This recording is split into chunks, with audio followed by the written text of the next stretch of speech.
The crash was loud enough to stop a heartbeat. The plate slipped through my hands before I could catch it, shattering against the polished marble floor with a sharp crack. A splatter of red sauce streaked across the dark tile like spilled blood. The chatter of the restaurant died instantly. Every head turned. Every breath seemed to pause. And just my luck, it had to happen right beside his table. The man sitting there hadn't moved. He sat back, calm and still, like the world slowed down around him. His white shirt peeked through the open edge of a black tuxedo jacket, sleeves rolled up just enough to show a dark tattoo wrapping around his forearm. The ink looked old, sharp, and dangerous, like the man himself. I didn't dare meet his eyes. Murder, I muttered under my breath, my grandmother's Italian curse slipping out before I could stop it. My stomach dropped the second the word left my lips.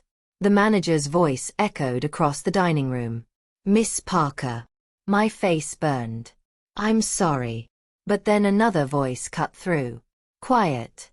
Deep. Smooth like velvet dipped in warning. What did you just say? The entire restaurant seemed to lean in. I froze, still crouched beside the mess, fingers brushing over a shard of porcelain. I looked up slowly, too slowly, and met the man's gaze. He was watching me. Not with anger. Not even curiosity. Just focus. As if I'd just said something important. His dark eyes flicked down to the mess, then back to me, and I could swear the corner of his mouth lifted. He leaned forward, resting his forearms on the table. Say that again, he murmured. Slowly. The air between us thickened. I could hear my own heartbeat. It's nothing, I stammered. Just a slip. He rose from his seat, moving with the kind of quiet confidence that drew every pair of eyes in the room. Even Mr. Donati, the restaurant's owner, who'd been red-faced a second ago, now stood stiff and pale. Mr. Marcelli, he said quickly, voice trembling with a polite fear. Please allow me to. Dante Marcelli ignored him. He walked around the table until he stood in front of me. His polished shoes stopped inches from where I knelt. His shadow fell across the floor, swallowing the scattered shards. Careful, he said softly, crouching beside me.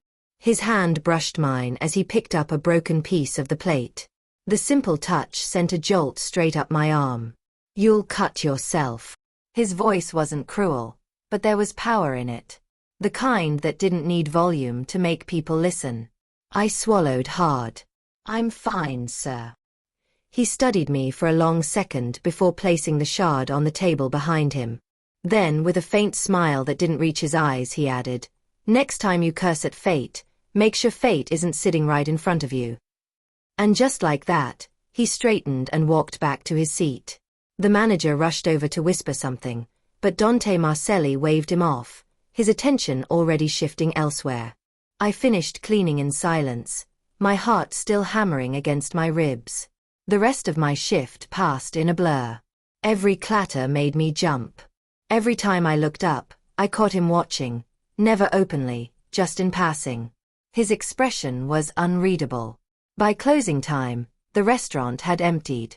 My hands ached, my feet throbbed, and all I wanted was to collapse. I went to the broom closet to drop off my cleaning supplies, barely noticing when something metallic rolled under the shelf.